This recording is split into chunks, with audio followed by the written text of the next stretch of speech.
সবাই আমার সাথে বলেন, যে ব্যক্তি আমাদের শরীয়তের মধ্যে ইবাদতের নামে সওয়াবের আশায় নতুন কোনো কিছু আবিষ্কার করে, এটা বেদাত, এটা প্রত্যাখ্যান করা হবে। তাহলে ইবাদতের নামে সওয়াবের আশায় নতুন কিছু আবিষ্কার করার নাম কি? বেদাত। কি করা হবে? প্রত্যাখ্যান করা হবে সদা সর্বদা, এটা পরিত্যাজ্য। সহিহ বুখারীর বর্ণনা 6583 নম্বর হাদিস, 6584, এই দুই হাদিস মিলিয়ে রাসূল সাল্লাল্লাহু আলাইহি সাল্লাম বলেন, আনা ফারাতুকুম আলাল হাউজ, কিয়ামতের ময়দানে আমি তোমাদের আগে আগে হাউজে কাউসারের পাড়ে চলে যাব। মান মাররা আলাইয়া শারিবা ওয়া মান শারিবা লাম ইয়াজমা আবাদা।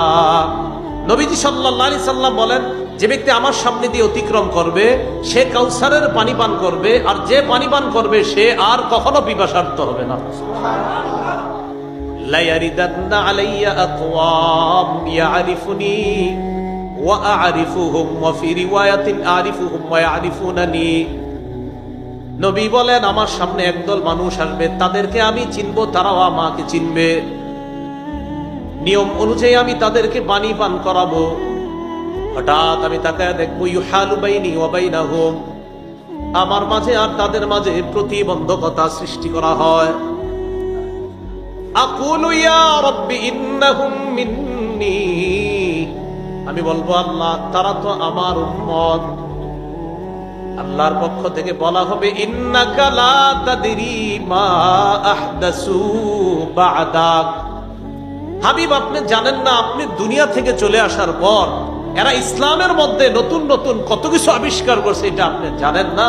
আজকে আপনি এদেরকে কাউসারের পানি পান করাতে পারেন না।